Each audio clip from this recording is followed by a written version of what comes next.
Aujourd'hui, on est avec Benjamin puis Jérémy, son partenaire, deux investisseurs immobiliers très jeunes. Benjamin à 21 et Jérémy à 24. Salut.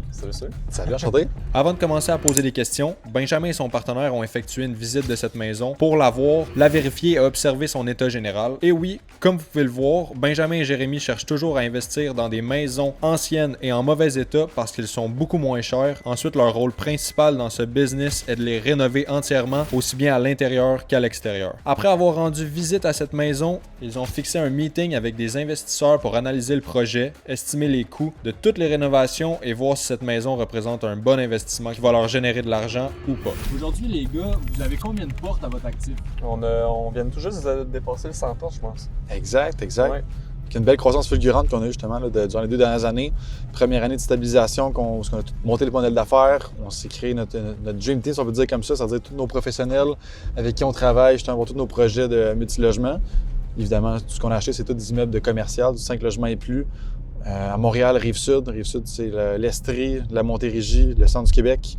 Maintenant, à la Mauricie, on se trouve actuellement à Shawinigan, justement, là, à côté de Trois-Rivières, pour des projets justement qu'on va aller acquérir dans les prochaines semaines. Puis le modèle d'affaires qui vous a amené à 100 portes, si vous aviez à le décrire en une phrase, ça serait quoi? Je te dirais l'innovation. L'innovation passe par plusieurs facteurs, tant au niveau de l'acquisition.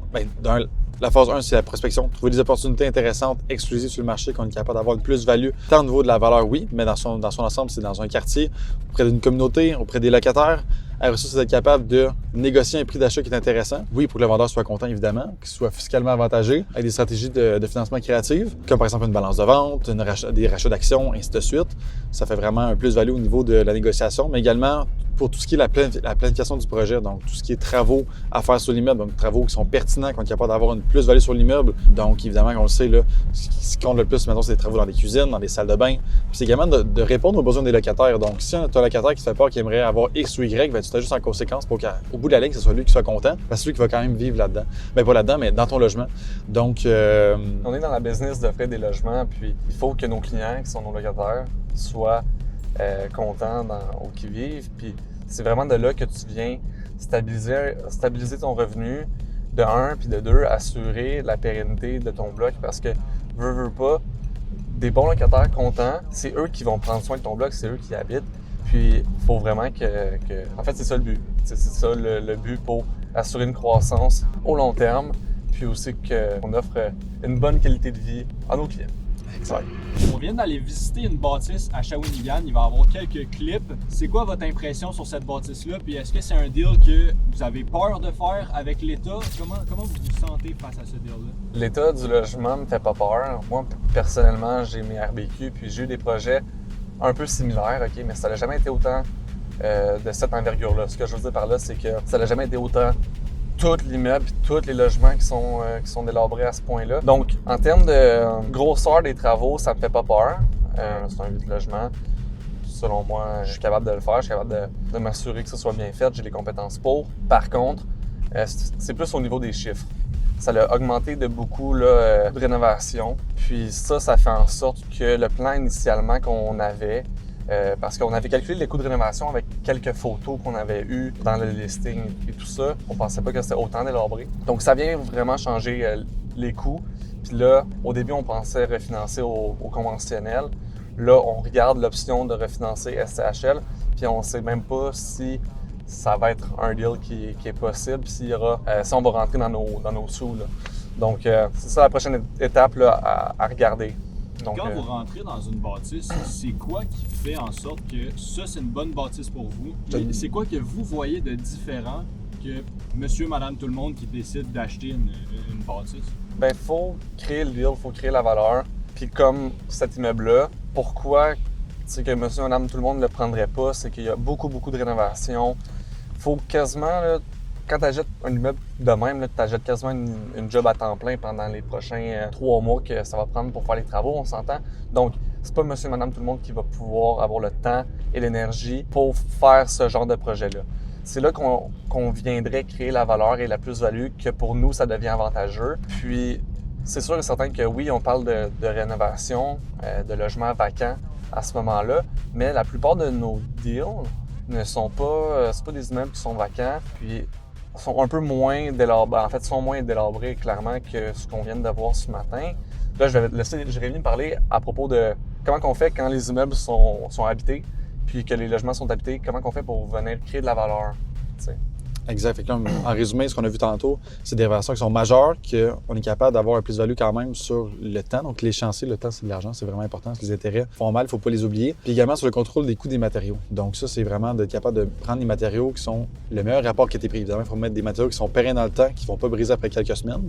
C'est super important, parce que sinon, ça va être à recommencer. Mais aussi d'avoir un contrôle à ce niveau-là. Donc, pour répondre à tes questions, c'est sûr que ce qu'on a vu ce matin, c'est vacant. C'est plus rare qu'on va dans ce type de projet, évidemment, ça nous fait plaisir vu qu'on est capable de le faire rapidement. Mais le 3/4 du temps, c'est toujours des logements qui sont habités, ce qui est tout à fait normal. Les locataires, ils sont présents. Donc, c'est d'être capable de trouver des rénovations qui sont possibles de faire pendant que le locataire est sur place. Donc, de pouvoir s'adapter à son horaire pour que ce soit le moins encombrant pour lui d'une certaine manière, puis que ce soit des rénovations qui sont pertinentes pour lui. Donc, si par exemple, le locataire il mentionne d'emblée lorsqu'on achète, bien regarde, moi, ça fait des années que j'ai demandé ça en ancien propriétaire. Je les ai jamais eu pour X raisons, mais parfait. De quelle manière qu'on va pouvoir les appliquer pour lui? Bien, je sais que c'est ça qui va le rendre heureux d'une part, mais aussi que nous, d'un côté, on est capable de faire notre plan d'optimisation aussi sur l'immeuble. Donc, comme je l'ai dit sur l'autre immeuble tantôt, bien, c'est toujours l'améliorer au niveau de l'éco-énergie. Parce que c'est super important, là, tant pour la planète que pour la consommation d'eau, la consommation d'électricité, l'isolation de l'immeuble, ainsi de suite. Puis à la fin, bien, le locataire est juste plus avantagé puis une meilleure qualité de vie là, pour qu'il puisse s'épanouir. Donc ça, c'est ce qu'on fait régulièrement dans tous nos projets. Puis quelque chose qu'on fait même des fois avant de passer au notaire, sachant que ça te permet d'emblée de savoir c'est quoi notre coût de rénovation, c'est quoi les matériaux qu'on a besoin, c'est quoi la main-d'œuvre qu'on a besoin pour tout planifier à l'avance. On sait que la main-d'œuvre de qualité, ça se trouve pas à tous les coins de rue puis à 10 minutes à l'avance. Donc il faut le planifier à l'avance, puis ça fait partie de la game. Donc ça, c'est un gros avantage qu'on a de notre côté en faisant ça comme ça. Fait ici, on a 8 logements du même vendeur que de l'immeuble qu'on a vu tantôt. Au rez-de-chaussée, on a 5 studios, dont 2. Il y en a un qui est déjà strippé. Il y en a un deuxième qui va être à stripper. Ça, c'est une histoire cocasse. Si le locataire répond, je pense que c'est le logement le plus insalubre que j'ai vu de toute ma vie, en toute honnêteté. Fait que tantôt, on disait, est-ce qu'on a peur de certaines rénovations? Non. Il faut juste être capable de s'adapter puis prévoir les coûts en conséquence, parce que tout a un coût. Donc, il y a un logement qui est vraiment sale. Après ça, au rez-de-chaussée, c'est un 5,5 de chambre. Puis au deuxième étage, on a un 2,5 puis 2 studios, ce qui totalise 8 unités. Et oui, des petites unités que plusieurs vont dire, mettons, à première vue avec Collins, c'est peut-être plus difficile à louer, plus grand roulement, je suis d'accord. On est quand même, par contre, à côté du cégep de Shawinigan, ce qui est un gros plus-value. Donc, ça va être de convertir ou d'offrir une offre de service qui va être pour les étudiants une fois que ça va être terminé. On a quand même une belle cour en arrière. On va pouvoir aller voir tantôt, là, on a quand même beaucoup de pieds carrés, comme on va pouvoir faire une terrasse en arrière, vu qu'on n'a pas de voisins, c'est une colline qu'on a. Puis, on a quand même beaucoup de place de parking là, pour tous nos locataires. Donc, ça va être sharp. Parfait, on va voir ça. Let's go! Fait que là, on est devant un bloc avec une PA déposée. C'est quoi qui fait en sorte que ce deal-là, c'est un bon? C'est les chiffres. Attends, celui-là, c'est lequel encore? Celui-là, c'est un 8 logements. Ouais, mais attends. C'est lequel chiffrier que j'ai fait? À 340. Je vais te dire les chiffres. Là, 340 000. Ils font tellement de deals qu'ils se rappellent pas de leurs chiffres. Ici, c'est mes chiffriers. Donc, j'ai tout mis ça sur un beau chiffrier qui m'a pris environ plus ou moins 5 ans à faire. Quand tu m'as posé la question, pourquoi on achète cet immeuble-là? La réponse, c'est que en ce moment, il y a beaucoup d'unités qui sont vacantes, qui sont pas louées. Donc là, on va juste venir relouer les unités, puis faire des petites rénovations esthétiques, aussi faire des rénovations éco-énergétiques, parce qu'ici, on paye tout ce qui est électricité et chauffage. Donc, on va venir baisser nos dépenses de chauffage. Avec la relocation, on va venir augmenter les revenus. Puis avec ça, on va pouvoir financer sur avec un meilleur amortissement, donc 40 ans au lieu de 25, ce qui vient faire en sorte qu'on peut financer un plus gros montant, puis sortir un peu d'argent. Donc, on met la mise de fonds, on finance plus haut.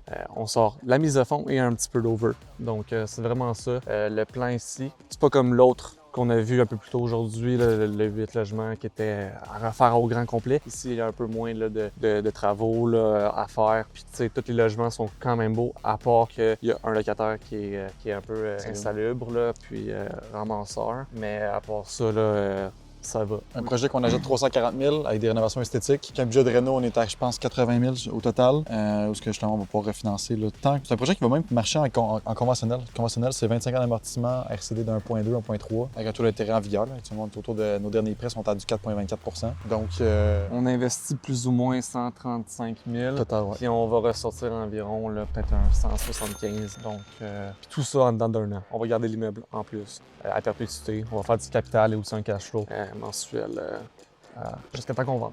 En ce moment, on va faire le tour de combien de promesses d'achat aujourd'hui déposées? La majorité de nos deals ont été par le passé toutes dans la rive sud de Montréal, donc Saint-Jean-sur-Richelieu, Victoriaville, Longueuil, Brossard et aussi Montréal, donc Montréal. Puis là, on voulait avoir des deals qui étaient un peu plus cash flow, donc on a décidé d'ouvrir un peu la porte à Trois-Rivières, Shawinigan, puis les marchés tertiaires. Donc là, en ce moment, on vient se créer un parc d'environ une 50-60aine de portes dans ces secteurs-là dans les prochains mois. Donc là, en ce moment...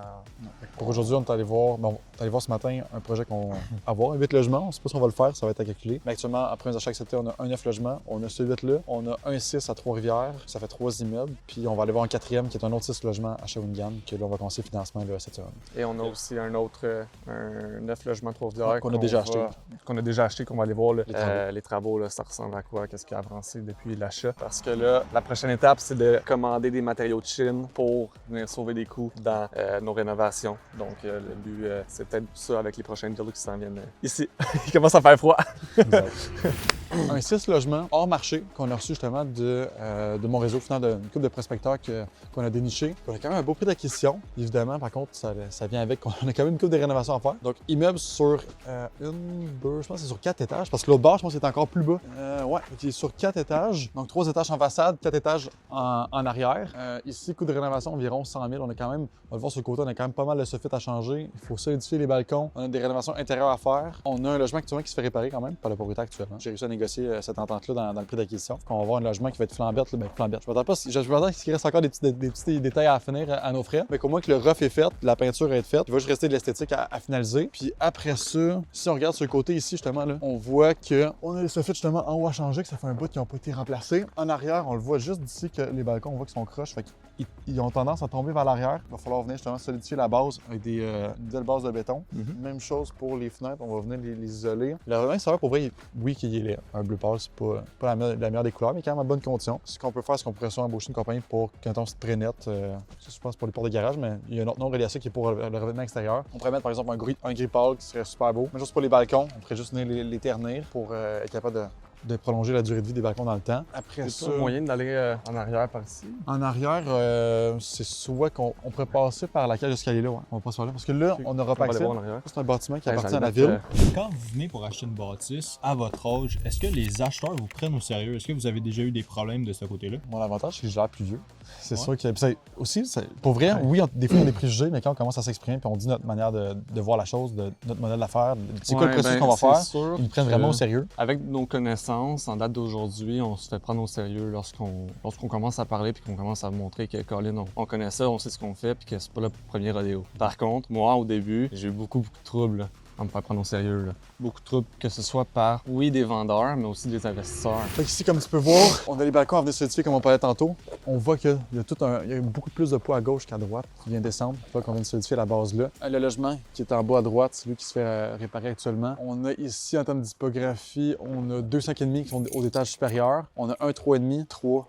2,5. Donc, quand même une belle diversité là, de logements, pour le secteur du moins. 6 panneaux, 6 compteurs, fait qu'on va être capable de justement faire une belle optimisation. Le bâtiment est déjà de plein droit là, en commercial dans ce logement, donc on n'a pas besoin d'aller voir la ville pour faire des changements de zonage, PPC, moi, tout le monde, etc. Donc, on va gagner du temps aussi à ce niveau-là. Donc, dès qu'on passe notre temps, on va être capable de faire les travaux nécessaires, parce qu'on ne se le cachera pas qu'il y a des travaux qui sont obligatoires dans cet immeuble-là pour qu'il soit pérenne dans le temps. Donc, ça va nous faire plaisir de faire ça pour augmenter la qualité de vie de tout le monde. Ben, tu as mentionné avoir ta licence RBQ à seulement 21 ans. Est-ce que tu peux me dire à quoi elle te sert? Puis, c'est quoi exactement une licence RBQ? Ouais, fait que mes licences RBQ, c'est Régie du bâtiment du Québec. OK, RBQ, Régie du bâtiment du Québec. Puis, c'est vraiment pour... en fait, quand tu as ta licence RBQ, tu peux être un entrepreneur général, puis contracter des travaux de rénovation, OK, ou de construction, peu importe. Donc, sans avoir ces cartes-là, tu n'as pas le droit d'agir en tant qu'entrepreneur général, de contracter les travaux, d'être le maître d'œuvre des travaux, puis de coordonner les travaux. Okay? Donc, au Québec, c'est comme ça que ça marche. Puis, j'ai été chercher ces licences-là pour plusieurs raisons. Premièrement, pour pouvoir faire moi-même mes propres travaux, puis gérer les travaux moi-même. Donc, on vient sauver un peu de coûts parce que un entrepreneur général qui fait juste faire de la gestion de travaux va charger en 10, 15, 20 et plus %, numéro 1. Numéro 2, ça l'aide aussi là, avec la crédibilité, puis la crédibilité, la notoriété auprès d'investisseurs qui, tu as eu une formation sur comment entreprendre et faire des travaux de rénovation et des constructions. Donc, tu connais un peu ça. Aussi avec l'expérience que j'ai pris à date, je commence à connaître pas mal ça. Et troisièmement, aussi pour la banque, là, des fois, là, ils demandent est-ce que, par exemple, il y a quelqu'un dans l'équipe. Donc, lorsque je parle d'équipe, je parle de, par exemple, moi, Jay et un investisseur. Y a-t-il quelqu'un dans l'équipe qui a déjà entrepris par le passé des travaux qui sont similaires lorsqu'on présente le projet à des banques alternatives, par exemple? C'est là que la RBQ vient aussi aider. Donc, ça vient aider à plusieurs niveaux, puis c'est ça. Ouais. On vient d'arriver au triplex, qui est c'est un frame de triplex au niveau municipal de la ville, qui est 3,6,5, qui actuellement c'est loué en chambre. On peut le voir, lui aussi a besoin un petit peu d'amour. Toutes les fenêtres sont à refaire, c'est toutes les fenêtres peut-être pas d'origine, mais qui ont au moins plus de 30 ans. Ça peut apporter vraiment un beau cash flow, sachant qu'on a quand même un prix d'acquisition qui est très bas, puis qu'on a quand même 12 locataires qui louent chacun leur chambre, quand même une bonne dimension parce que c'est quand même 4 chambres par étage, 3 étages. Donc ça, c'est un beau petit projet qu'on va aller chercher là, pour le cash flow d'entreprise, sachant qu'on va créer une société qui va posséder plusieurs immeubles dans la même ville. Pour justement, au niveau fiscal, c'est plus intéressant. Puis au niveau aussi de tout ce qui est le comptable, plus facile à gérer parce que quand tu commences à créer une compagnie par immeuble, ce que plusieurs font d'ailleurs, ce qui n'est pas une mauvaise chose. À la fin de l'année, tu as quand même plein d'états financiers, plein d'états de résultats à faire, plein de déclarations de taxes, ainsi de suite. Si tu es en semi-commercial, voire / commerçant industriel. Donc, facile de ce côté-là à gérer également. Lui, je pense que dans tous eux qu'on a visités aujourd'hui, à part le 8 logements là, qui était atroce, lui, je pense que c'est lui qui a le plus de rénovation à faire, là, puis d'amour à donner, là, je pense. La brique est quand même belle, mais ouais, on a toutes les fenêtres à changer. On a, au niveau de l'intérieur, on a toutes les salles de bain à refaire, toutes les cuisines à refaire. Mais quand je dis toutes, c'est qu'il y a quand même juste 3 unités, fait que c'est x3. L'arrière aussi, vous allez le voir, là, juste direct là, on le voit tout de suite. Là. Et toute la cage d'escalier est quand même vraiment à refaire, elle fait vraiment dur. Par contre, au niveau de tout ce qui est structurel, vide sanitaire, c'est quand même vraiment intéressant. Il n'y a pas grand-chose à faire à ce niveau-là. Parce que ça arrive souvent qu'on va acheter des immeubles qu'il faut, mettons, amener un ingénieur, refaire tout ce qui est le plan structurel de l'immeuble, refaire des poutres de soutènement, refaire des parties de fondation, etc. Ça arrive régulièrement. Mais dans ce cas-là, il n'est pas super. Ça va être intéressant. C'est vraiment juste encore une fois de l'esthétique pour celui-ci, qui va quand même nous apporter un bon revenu annuel d'environ 65 000 pour un prix payé qui est quand même vraiment intéressant. Quand on va avoir un coût total de projet, là, je dirais autour de 350 000 autour de ça. Là. Faut que tu dises avec tout payer. On va payer, je pense, c'est 235 000. 235 000 pour un projet qui va générer 65 000 de revenus futurs. Parce que juste en louant, là, parce qu'actuellement, le monde paye des montants. Les chambres ici se louent environ là. Futur, on va louer les petites chambres 420 puis les grosses chambres 490. C'est quand même des prix. On reste toujours dans des montants qui sont super raisonnables par rapport à la qualité de vie qu'on propose. Mais justement, notre but, c'est pas de mettre le monde à la rue, c'est d'offrir des logements qui sont à des prix abordables, quand même, par rapport au secteur, puis à la qualité de vie surtout qu'on propose, que le monde soit content d'y vivre. C'est ça. On dit locataire content, c'est du monde qui appelle pas, ou plutôt qui offre, qui ne va pas causer de problème, qui va nous permettre d'avoir moins de gestion à faire. Ça, c'est un aspect important. Parce qu'on a dit à Montréal, justement, qu'un projet génère autant d'appels qu'il y a 10 autres projets ailleurs. Fait que c'est pour vrai, là, on pourrait pas se permettre d'avoir des projets de même là, à la grandeur, on serait tout le temps au téléphone. Dans le fond, on peut dire que vous cherchez le confort du client, mais aussi le confort d'investir. Fait que dans le fond, quand vous investissez, vous faites en sorte que vous ayez le moins d'appels possible, mais aussi que vos locataires soient le plus confortables possible. Oui, c'est super important. Oui, ça, c'est ça vient les deux métriques, ça vient ensemble. C'est important. Là, aujourd'hui, on fait le tour de plusieurs deals. Les gens vont se demander, est-ce que c'est de l'argent qui sort tout de vos poches ou est-ce que vous avez des investisseurs dans vos deals? C'est quoi la structure d'un deal typique? On a nos investisseurs, puis pour quelqu'un qui investit avec nous, c'est souvent Friends and Family. OK, donc c'est ça. Et aussi, en termes de part, je dirais le plus bas qu'on a, c'est 25% chaque. Puis le plus haut, c'est environ 40 chaque. Okay. Pour chacun de nos deals. Puis le rendement, c'est ça. Le rendement, quelqu'un investit 100 000 $ avec nous, il peut s'attendre à faire environ 135 000 en plus ou moins, mettons un maximum de 1 an et demi, 2, puis ensuite il garde ses parts à perpétuité jusqu'à temps que soit qu'on vende dans le futur, soit qu'on refinance dans le futur, soit que peu importe. Là. Ça y va cas par cas parce que tu as différents... Des fois, tu as du capex à injecter. Ça, sinon, tu as aussi... des non-paiements.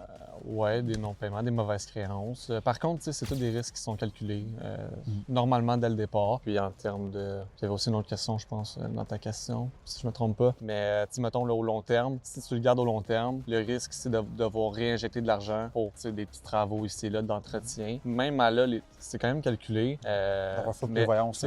tout est normalement calculé dans nos trucs pour que justement on n'ait pas de surprise. C'est comme les syndicats de copropriété. Quand tu ajoutes un condo, le syndicat va faire un fonds de prévoyance. Fait que, par exemple, tous les mois, sur le flux de trésorerie, on va dédier un pourcentage qui va rester dans le compte pour que s'il y a un jour, d'ici 1 an, 2 ans, 3 ans, il y a des réparations à faire, mais qu'on ait l'argent disponible pour faire les réparations. Ça fait toute la différence. Parce que si tu ressors toutes tes billes, puis il faut que tu remettes 10 000, c'est plus avantageux pour vrai de l'avoir laissé dans le compte puis de l'avoir planifié à l'avance. Fait que t'as pas de mauvaise surprise. Next! Yes, go! L'immobilier, c'est la seule business, c'est la seule entreprise parce qu'il faut voir chaque immeuble comme une entreprise. C'est un modèle d'affaires. C'est la seule entreprise, ou presque, là, OK? Don't mark my words, mais je pense que c'est la seule entreprise que tu peux te faire gérer ton entreprise à 100% pour 5% des revenus bruts. Trouver un autre modèle d'affaires, une autre entreprise qui pourrait faire ça, c'est quasiment impossible, à mon avis. Tu sais, là, les deux gars, vous êtes très jeunes. Vous voyez où dans 5 ans? C'est quoi vos objectifs? Effectivement, comme tu dis, 24 heures pour ma part, 21 pour Ben. Une entreprise qui va super bien, on a une belle croissance. Dans 5 ans, c'est sûr que de mon côté, je vais avoir 29, Ben va avoir 26. Avec le rythme qu'on achète actuellement, le plus tough, pour être honnête, c'est le premier 100-200 portes qui est le plus difficile. Parce que c'est là que tu vas chercher tout ton modèle d'affaires, ton réseau, les camarades du travail, les professionnels avec qui tu travailles, tes investisseurs. Tu sais, tu vas vraiment te roder, puis à ça, il va y avoir comme un accélérateur de ton côté. Donc, c'est sûr que le premier 100 portes va avoir pris beaucoup plus de temps à générer que le dernier 100 portes entre, mettons, le 900 et le 1000. Parce que les projets, évidemment, grossissent. Nos investisseurs ont plus de fonds, ont plus de confiance, on va acheter des family office, ainsi de suite. L'objectif, à terme, c'est d'avoir un fonds d'investissement. C'est sûr qu'on va être capable de fiscalement avoir des avantages à plusieurs niveaux, mais également, on vient d'arriver à un bloc, c'est pour ça que je me stationne. Donc, oui, le volet fonds d'investissement, c'est sûr qu'il y a toujours l'objectif du 1000 portes. Évidemment, 1000 portes, c'est relatif. 1000 portes à Montréal, 1000 portes en région, avec des 5,5 ou avec des studios, c'est tout le temps différent. Mais c'est quand même un bon barème que, justement, que si on est capable d'aller se rendre à cet objectif-là, bien, clairement qu'on va être super heureux, on va être capable de répondre à n'importe quel besoin, avoir le plus d'impact possible dans la société, puis justement, là, avoir la croissance idéale. Parce qu'après ça, comme j'ai mentionné, on collabore avec des gens qui ont plus de 1000, 2000, 3000 portes, puis si on regarde leur quotidien, parce que pour vrai, c'est vraiment inspirant. Donc, prendre des gens qui sont rendus plus loin que nous, on regarde de quelle manière qu'eux travaillent, c'est quoi les erreurs qu'eux ont faites qu'on pourrait éviter de faire, de quelle manière, c'est quoi les bons coups qu'ils ont fait, qu'on va pouvoir faire aussi, qu'on va pouvoir s'en inspirer, va avoir quand même une grande influence aussi de notre côté pour notre croissance. Moi, c'est pas ça. Donc, 1000 portes en 4-5 ans. En ce moment, on est déjà à 100 cucs. Là, avec les acquisitions qu'on va faire, on va se rendre à 150, probablement autour de ça. Puis, c'est juste que ça va vite, puis la vie, là, ça peut aller... ça peut changer assez rapidement, en voulant dire que là, en ce moment, par exemple, on a 2 gros deals sur lesquels on travaille, que si on fait fonctionner, on va... C'est plus de 200 portes juste ça, là. C'est ça, là. Donc, c'est sûr et certain que ça peut être très réalisable, puis on ne sait pas qu'est-ce que la vie nous réserve. Ça se peut qu'on le dépasse. C'est ça le but. Si votre objectif vous fait pas peur, c'est qu'il est pas assez gros. C'est pas une question de faire peur, c'est une question qu'il faut qu'il soit réaliste. C'est facile de dire un chiffre en tête. Le monde va dire des fois, je veux acheter 1000 portes, mais 1000 portes, imagine-toi le monde qui ont ça. Qu'est-ce qu'ils ont fait pour se rendre là? C'est qui leur entourage? C'est quoi leur connaissance? Et quelle personne tu veux être? Donc, est-ce que la personne que tu es aujourd'hui va avoir les connaissances, va avoir la notoriété, va avoir le réseau nécessaire pour être capable d'arriver à cet objectif-là? Puis c'est pas juste une question de le volet financier, c'est un volet aussi sur la personne. Donc, qui tu es? Est-ce que tu veux... As-tu des objectifs personnels? Tu as quand même plusieurs connaissances pour te rendre là. Un réseau, comme j'ai mentionné tantôt. Donc, il y a plusieurs aspects qui est à regarder, pas juste le volet financier. Là, présentement, on est arrivé sur un autre deal. Dans le même jour. Dans la même journée. Mais ça me fait penser à une question. Yes. C'est quoi le pire deal que vous avez jamais fait? Celui que vous vous êtes le plus planté, ever? Je vais laisser Ben répondre. Je pense Ouais. qu'il lui, Moi, je de son pense côté, que je il prends a le une belle chapeau, expérience. je prends le chapeau pour ça. C'était un 5 logements à Montréal. Le prix d'achat était correct. C'était pas le meilleur, mais c'était faisable, disons. Dans ce temps-là, c'était mon 4e ou mon 5e deal que j'achetais. Puis ça fait déjà 3-4 ans environ. Donc là, on achète ça, j'apporte des partners là-dedans puis tout. Là, à l'interne, première faute qu'on a faite, on a mis ça dans nos noms personnels. Deuxième erreur qu'on a faite, c'est qu'on a embarqué trop de monde, on était trop. La répartition des décisions était partout. Tout le monde avait le même droit de vote, il fallait avoir l'accord de tout le monde pour faire des décisions, ce qui faisait que c'était très long de bouger sur une décision. Okay? Ensuite, on avait le choix là, pour les rénovations d'y aller avec quelques personnes. On a décidé de prendre quelqu'un qui était à l'interne, donc dans l'équipe qui faisait les travaux. Donc là, on a été avec lui. Finalement, Il y avait un contrat qui était signé avec lui pour faire les travaux. Ce contrat-là a été respecté, mais 0, 0, 0, 0.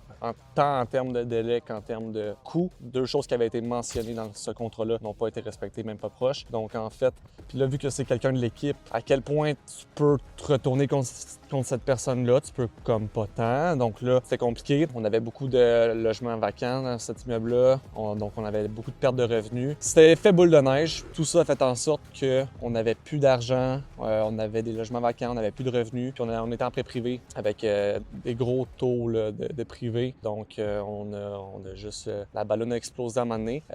Et donc, qu'est-ce qui est arrivé, c'est qu'on a eu un préavis. Là, moi, qu'est-ce que j'ai fait? C'est là que j'ai été prendre mes RBQ. Puis ensuite, j'ai repris en charge tout le projet au complet. J'étais dans une situation que fallait que je le fasse, sinon, il n'y avait pas d'autres moyens. C'était make Fallait, or break. ben c'est ça. Fait que puis j'ai été capable de le faire. Puis, ouais. Avec ce deal-là, tu as perdu combien, mettons, t'estimes, rapidement? Beaucoup. Je dirais, mettons, moi, personnellement, environ comme 80 000 environ. Fait que ça, ici, dans ce projet d'un 6 logements à Trois-Rivières, au Cap, que je sens la problématique, au final, on a réussi à avoir un beau prix d'acquisition, sachant qu'il y avait une problématique au niveau de, comment dire, le vendeur a fait avec la ville longtemps par rapport à une situation avec tout ce qui est plan et, parce qu'il lui a fait des logements. Puis c'est tellement écœuré avec la ville qu'il y a une personne âgée qui était occupée. Fait qu'il a dit, regardez les boys, je vous apprécie, voici le deal, finissez-le.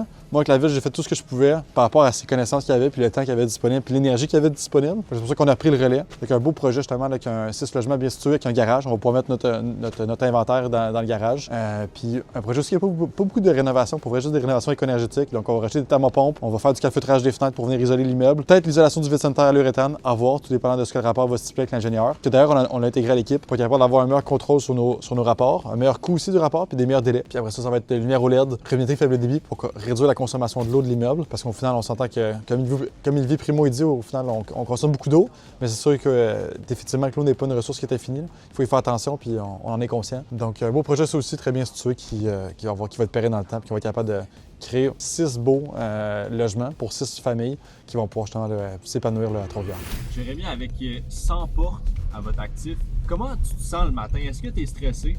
Stressé, non, mais à la base, pour le monde qui me connaît, je suis une personne qui est super calme. Tout le monde pense qu'à cause que je parle vite, qu'il y a un de mes défauts, que j'ai un TDAH ou j'ai des troubles quelconques. Non, au final, je suis une personne qui est super motivée et qui aime être stimulée. Donc, je te dirais que non. Attends, là, on va aller voir si c'est débarré ici. C'est un projet qu'on a acheté. Ça fait quoi, Ben? 3 mois? Ici, ça, c'est le logement de Mélanie. Ouais, voilà, c'est débarré. Non, les balcons étaient fermés. Tantôt, je suis rentré dans l'auto, on regardait les plans de logement qu'on va rajouter. Fait que c'est le local ici qu'on a. C'est un local, justement, que ça servait d'entreposage pour les anciens propriétaires qu'on va pouvoir convertir en 2 logements. Au niveau de la ville, on est déjà autorisé avec le zonage de plein droit de faire des logements supplémentaires. Et sont là, c'est juste de présenter les plans à la ville pour qu'ils l'autorisent. Fait que c'est un immeuble qui est patrimonial, avec un PIA. Fait qu'on a quand même des réglementations à respecter. On leur présente. Il va y avoir des back and forth avec eux autres. Notre architecte est là-dessus. Puis justement, on va pouvoir venir créer 2 logements pour 2 ménages, 2 familles du secteur. 2 logements flambettes qui vont être super intéressants. On a quand même des plafonds qui sont super hauts parce que c'est un ancien local commercial. On a des plafonds de, je pense, c'est 10 pieds, si je me trompe pas. Qu'on pourrait même rallonger parce qu'ici, tu vois, le plafond, il est pété. Puis réellement, on a des plafonds d'environ 12 pieds, là, au total, jusqu'au toit. Fait qu'on va voir qu'on pourrait venir le prolonger même à ce niveau-là. Puis en termes de profondeur, là, on est vraiment à l'aise. Donc c'est un grand local qu'on va pouvoir faire 2 logements sur le long, avec beaucoup de fenestration en façade. Sûrement péter la base là, pour mettre des portes patio à voir. On est rendu là. À ça ici. Ouais. Les plans. Ça, c'est 10 000 plus tard. Un bon investissement. Ouais. Donc là, on va. Donc ça, c'est actuel. Ça ressemble à ça, là. Qu'est-ce qu'on viendrait faire là, dans le futur. Je peux l'entendre que vous avez fait avec les propriétaires ici. C'est ce qu'on appelle une belle négociation. Au final, de leur côté, c'est toujours mon prix, tes conditions, mon prix. Fait qu'au final, de son côté, il y avait quand même une certaine limitation psychologique au niveau du prix de vente. Je me dis, regarde, j'accepte ton prix, mais en contrepartie, tu me laisses le mobilier qui est ici. En même temps, ben, ça t'enlève cette charge-là ou cette épine du pied-là de devoir les déplacer. À notre avantage, j'ai quand même plusieurs milliers de dollars de matériel ici. Fait que c'est à notre avantage, clairement. Là. Donc, on a pu là, aller chercher une coupe de mobilier, tant des tables, tant des bureaux, des commodes. Fait que si vous en avez besoin, appelez-moi. Écrivez-moi sur Instagram, Jérémy Dubois. On a plein d'affaires à vendre, des chaises de bureau, du mobilier pour vos entreprises. Tout est quasiment neuf, en excellentes conditions. C'est une entreprise justement de déménagement qui avait ça auparavant. Yes, fait qu'ici, un 9 logements qu'on a passé longtemps, ça fait 1 mois comme on l'a vu tantôt. Part 2. Ça, c'est la section studio. On a comme 2 sections. On a ici 5 studios. Là-bas, c'est des logements standards. 3,5, 4,5, 5,5. Donc là, tu peux voir, on a un conteneur là, actuellement actuellement qui est en cours pour tout ce qui est démolition, la réalisation de plusieurs unités. Au niveau du revêtement extérieur, bien, on a tout le revêtement à finir, on a tout le seuil de porte à réparer, le balcon à refaire le top. On risque sûrement prendre des plaques d'aluminium pour venir solidifier tout ça. Bien sûr, dans le temps de Trois-Rivières, on va avoir un bel impact dans la communauté. On va commencer avec toi, Benjamin. C'est quoi l'horaire typique d'un investisseur immobilier de 21 ans? Horaire typique, je dirais que pour moi, c'est un peu différent là, parce que je suis aussi encore à l'école. Donc, mettons 4 jours semaine. En soirée, j'ai des cours d'université en ligne pour limiter les déplacements. Donc, comme ça, je perds pas de temps. Ensuite, tout le reste de ma semaine, c'est pas mal tout le temps travailler sur des projets. Donc, faire des chiffriers, faire de la paperasse, faire tout ce qui est là, tenue de livre, payer les contracteurs, payer les gens qui travaillent, comptabiliser les heures, faire des chiffriers pour les prochains deals qui s'en viennent, faire le recueil de documents pour bien placer ça dans les dossiers. Donc, pour le futur aussi, là, pour avoir les beaux actifs, beaux à jour. Puis, c'est ça, séduler les gars qui travaillent aux différents chantiers. Parler aux villes, communiquer, faire des rendez-vous aussi là, avec des investisseurs, avec des gens qui ont aussi des deals à vendre. C'est à peu près ça, mettons, durant tout le long de la semaine. Donc, disons, je me réveille autour de 8h30, je fais tout ça, je fais mes cours d'université, je me couche autour de 1h30, 2. Ça ressemble à ça. Puis quand je suis pas en train de faire de l'école, je suis en train de travailler. Puis si je travaille pas, c'est parce que je suis en train de probablement juste manger ou prendre ma douche ou des choses comme ça. Je suis pas en train de faire du Netflix ou de jouer aux jeux vidéo, par exemple. Ça, je pourrais même pas dire c'est quand la dernière fois que j'ai fait ça, sérieusement. Ça fait trop longtemps. Mais ouais, ça ressemble à ça, là. Ouais. Si on voit plus l'aspect de Jérémy, son partner, c'est quoi que tu fais, Jérémy, au courant de ta semaine, toi aussi? Sincèrement, avec moi, de mon côté, je te dirais beaucoup de choses. Chaque semaine est différente. Ça va dépendre aussi. On est rendu dans nos cycles d'optimisation. On sait qu'il y a un cycle, ça peut être soit la prospection, financement, optimisation, refinancement. Fait qu'on essaie toujours d'avoir des deals qui sont toujours dans ces 4 phases-là. Fait qu'actuellement, à date d'aujourd'hui, on est quoi, le début mars 2025. On a des deals en rénovation, soit Trois-Rivières, Saint-Jean-sur-Richelieu, Montréal. On a des deals en financement à Trois-Rivières, Shawinigan. On a des deals en refinancement à Saint-Jean puis à Richmond. Puis on a d'autres deals en achat à Sherbrooke. On en a à Shawinigan, donc on fait de la prospection également, qu'on va aller voir d'ailleurs 2 tantôt aujourd'hui. Puis il y en a un autre qui s'en vient à Victoriaville. Fait que ma semaine, c'est toujours de la prospection, des suivis de dossiers avec nos professionnels, des suivis de tout ce qui est documents, les banques. On sait qu'il y a toujours des demandes à mettre à jour, c'est les délais qui sont super importants. C'est toujours d'être update, d'être rapide sur la gâchette. Fait que maintenant, on va dire, t'as ton directeur de compte qui t'appelle, qui dit Jérémy, j'ai besoin de ça aujourd'hui pour avancer le dossier, pour l'envoyer à la prochaine étape. Faut toujours être proactif, ça c'est ma force. Faire le suivi de tout ce qui est professionnel, le rapport agréé, rapport d'évaluation. On fait également la consultation, fait que j'ai quand même plusieurs mandats de consultation à chaque semaine pour des clients à gérer, tant pour des consultations avant achat qu'après achat. Négociation de locataires, également de la médiation pour des cas de litige là, avant d'aller au tribunal administratif du logement. Sinon, quoi d'autre? Il y avait le plaisir. L'été, on fait du bateau, on essaie de planifier des voyages, du vélo, on essaie de rester actif aussi. C'est important. Je suis en venir souper avec des amis dans des endroits comme des restaurants, c'est toujours agréable, je fais des belles soirées. Sinon, je fais toujours en moyenne 1 à 2 événements de réseautage par semaine. Ça veut dire que je vais faire des événements ou sinon je prends le temps de payer des billets pour aller dans les événements, rencontrer de nouvelles personnes, voir dans différents domaines. Ça peut être dans l'immobilier, l'entrepreneuriat, ça peut être dans des domaines différents, culturels, peu importe. C'est super important de continuer à s'éduquer puis rencontrer de nouvelles personnes, donc c'est super intéressant. C'est quoi les trucs, les gars, que vous donneriez à quelqu'un qui veut se lancer en immobilier aujourd'hui? Pour ma part, je te dirais un golden nugget important. Quand j'ai commencé, je te dirais que d'avoir un mentor m'a vraiment aidé. Des personnes ressources sur lesquelles tu peux te fier. Évidemment que quand tu commences, tu as plein de questions, tu as plein d'incertitudes, tu as des craintes qui vont des fois te ralentir. Des fois, il y a des opportunités que tu vas recevoir. J'ai reçu tellement d'opportunités que je n'étais pas capable d'analyser. Je n'étais pas capable de dire si c'était bon ou si c'était pas bon. Puis j'ai juste passé à côté. Finalement, d'aujourd'hui, tu me donnerais la possibilité de revoir ces deals-là sur la table. C'est sûr que j'ai closerais, c'est sûr. Donc, d'avoir des gens autour de toi qui t'entourent, ça va vraiment t'aider. Tu s'entends que oui, tu peux avoir l'argent, mais si tu n'as pas les connaissances, si tu n'as pas le réseau, l'argent t'amène nulle part. Pour vrai, quand tu commences, c'est super important. Donc, de faire des partenariats stratégiques, c'est vraiment la clé. De l'autre côté, c'est pour ça qu'on a mis en place ce modèle d'affaires-là. D'ailleurs, actuellement, on a intégré un prospecteur à l'équipe, puis lui, de l'autre côté, il trouve des opportunités intéressantes hors marché. Il n'y a pas nécessairement d'argent investi, mais on l'embarque avec lui dans nos projets. Fait que pour lui, c'est une source inouïe de formation tant théorique que pratique. Il est capable d'accéder à des investissements de multilogement de grande ampleur sans mettre d'argent. Puis, c'est un accélérateur pour lui. Donc, je le vois vraiment comme moi quand j'ai commencé il y a 3 ans. Ça me fait plaisir de l'aider. Pour tout ce qu'on fait de la consultation, puis on aide les gens qui veulent se lancer. Je veux dire, faire des partenariats stratégiques, de s'entourer de personnes qui s'y connaissent. Quitte à payer des montants, peu importe. Pour vrai, investir sur soi-même, ça n'a pas de prix. Il y a du monde qui vont dire, regarde, je veux pas maintenant investir 1 000, 2 000, 3 000 sur moi-même, mais ils sont prêts à s'acheter, on va dire, un voyage, un char à X montant, mais ta personne, c'est toi le plus important. Puis rappelle-toi que la connaissance, c'est du pouvoir. Donc, de juste être capable d'analyser un deal, quand j'ai commencé, là, il y avait plusieurs deals qui ne m'intéressaient pas parce que je les connaissais pas. Les choses que je ne connaissais pas ne m'intéressaient pas. Donc, je me fermais automatiquement les yeux, je me disais non, c'est pas pour moi. En date d'aujourd'hui, je me suis rendu compte que j'ai tellement perdu d'opportunités à cause de ça que maintenant, je m'instruis, je suis une personne qui est super heureuse, fait que ça m'aide beaucoup. Mais je vais toujours laisser la chance au coureur que, OK, ben, je vais prendre le temps de l'analyser. Ça nous a tellement amené d'opportunités intéressantes dans d'autres municipalités. C'est pour ça qu'on est rendu justement à Montréal, Saint-Jean, Victoriaville, Trois-Rivières, Richmond, Danville et Shawinigan maintenant et bientôt Valleyfield. Donc, faut pas t'avoir peur non plus justement pas du ridicule, mais de sorte que tu n'es pas au courant. C'est sûr qu'il y a du monde autour de toi qui ont la réponse. Va les chercher, forme-toi. Et justement, là, l'argent que tu vas investir sur toi là, va tellement te rapporter gros, là, c'est inoubliable. Maintenant, on fait des deals de plusieurs millions, puis j'aurais jamais pu le faire sans m'avoir formé, m'avoir entouré des meilleures personnes. C'est vraiment, je te dirais, le truc qui va être un accélérateur pour toi. Là. Moi, je pense que ta réponse va être là-bas. Je trouve qu'en affaires, pas juste en immobilier, que ce qui est vraiment très important, c'est le levier. Le levier sur le temps et l'énergie des autres, le levier sur ton argent investi. Le levier, il est très important pour pouvoir croître, à mon avis, premièrement. Deuxièmement, comment tu fais une chose, c'est comment tu fais toutes les choses. Puis ça, je pense que je l'ai compris un peu plus tard dans ma carrière d'investisseur immobilier et même aussi juste à l'école, par exemple. Au début, je bâclais mes trucs d'école, je bâclais mes projets. Ça me bénéficiait personne, que ce soit moi ou le client. Le client était mon locataire, c'était pas une bonne chose. Puis lorsque tu commences à être très sérieux puis que tu réalises que comment tu fais une chose, comment tu fais toute chose, c'est vraiment ça. Puis ensuite, je dirais que c'est important d'être ouvert d'esprit. Tu sais, aujourd'hui, on a visité là, plusieurs immeubles à Shawinigan, à Trois-Rivières, tous des immeubles qu'on va acheter. Moi et Jérémy. Puis moi, je me rappelle que là, environ 2, 3, 4 ans, je niaisais puis je riais du monde qui investissait à Shawinigan et à Trois-Rivières dans des marchés qui sont secondaires et tertiaires parce que j'étais juste fermé d'esprit. Je savais pas. Je manquais de connaissances. 2, j'étais fermé d'esprit. Puis finalement, c'est quand même pas une mauvaise chose. T'sais. Donc, c'est ça que j'ai à dire. Ouais, de ne pas être fermé d'esprit. Fait que là, on a terminé la journée. On est avec Benjamin Poirier. Sincèrement, la journée, c'était incroyable. Puis son partenaire Jérémy qui est en train de se verser une bouteille d'eau.